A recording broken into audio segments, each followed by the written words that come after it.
L'Association des implantés cochléaires a été créée en 1995 dans le but de supporter la personne qui est susceptible de recevoir un implant cochléaire. Le seul hôpital qui est autorisé à effectuer l'implant cochléaire se situe à Québec. C'est le CHUQ Pavillon Hôtel-Dieu de Québec. Que toute personne qui reçoit un implant doit venir séjourner à Québec. L'implant cochléaire, c'est tout d'abord une chirurgie qui consiste à insérer dans la cochlée étant l'organe principal de l'audition, d'insérer donc de petites électrodes qui vont entrer en contact avec le nerf auditif et qui vont établir ou rétablir une fonction auditive. C'est aussi ce qu'on appelle un processeur vocal. C'est un appareil qui va capter le son et l'acheminer sur les électrodes. Je porte mon implant cochléaire depuis 9 ans. Juste avant de recevoir l'implant cochléaire, je portais une prothèse auditive et les rendements étaient presque nuls. Quand on m'a parlé de l'implant cochléaire, je me suis dit c'est probablement ce que ça me prend, ce qu'il faut pour rehausser mon audition. Je suis la maman d'une petite fille de 5 ans. Amy, elle a été implantée en 2008. Elle avait à ce moment-là 20 mois. Elle a eu la chance d'avoir un deuxième implant à l'âge de 28 mois. On a commencé à avoir un doute sur la surdité de Amy lorsqu'elle avait 8 mois. Mon conjoint travaillait au sous-sol de la maison avec ses outils pour faire de la rénovation. Mon autre grande fille montait en haut les 2 mains ses oreilles, il y avait trop de bruit. Puis ma petite Amy de 8 mois était dans son parc et elle ne bougeait pas. Avant de recevoir l'implant cochléaire, mon quotidien était à peu près nul. Ma seule façon d'entendre et de comprendre à ce moment-là était de lire sur les lèvres des gens. Alors, aucune qualité auditive. Là, implant cochléaire, c'est la première fois qu'on entendait ça. Qu'est-ce que c'était?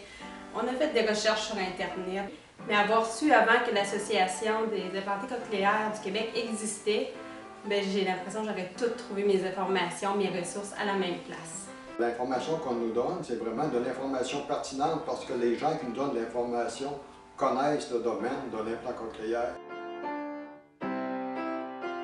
J'ai un implant cochléaire depuis 4 ans. Avant mon implant, j'étais très inquiète. Moi, je suis travailleuse sociale. Mes oreilles, c'est super important. Puis j'en avais de moins en moins.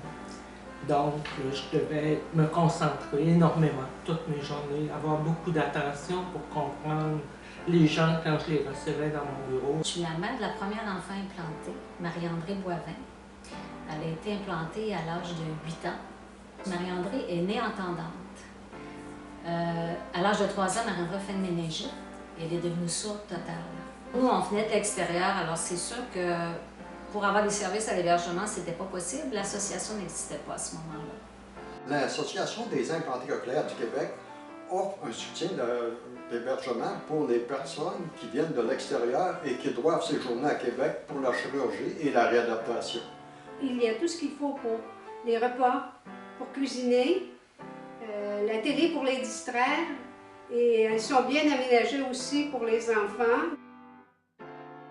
Moi, avec l'association, les avantages que j'y trouve, le premier, le plus important, c'est vraiment de pouvoir avoir une protection envers la franchise si jamais je perds mon appareil ou mon appareil est brisé.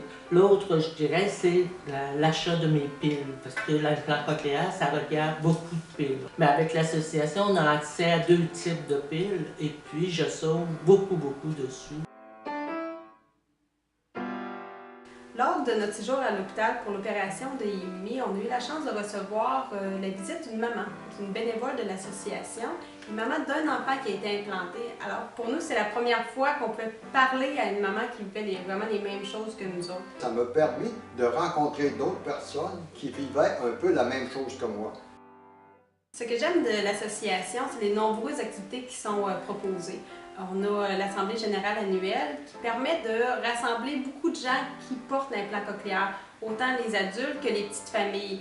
Lorsqu'on arrive là, on se sent accueilli, on se sent dans une famille. Une autre activité que j'aime beaucoup, c'est la Virée Vélo qui est organisée à chaque année au mois d'août à Saint-Henri-de-Lévis, dans le comté de Bellechasse. C'est une activité qui permet de regrouper un bon nombre de gens qui viennent pédaler pour la cause de l'association. L'implant cochléaire, ça a changé totalement la vie de ma fille. Elle pouvait aspirer à un avenir meilleur avec son implant. Je lui lève mon chapeau pour tout ce qu'elle fait, pour tout ce qu'elle a entrepris. Elle a travaillé fort pour avoir ce qu'elle a aujourd'hui. Il est bien évident que mon audition n'est pas comme l'audition d'une personne qui a son audition normale et naturelle, mais elle est tellement améliorée par rapport à celle que j'avais. L'association a été très bénéfique pour moi, dans le sens que lorsque on perd l'audition, on s'isole. En rencontrant d'autres personnes, ça m'a donné le goût de rester en communication avec la société.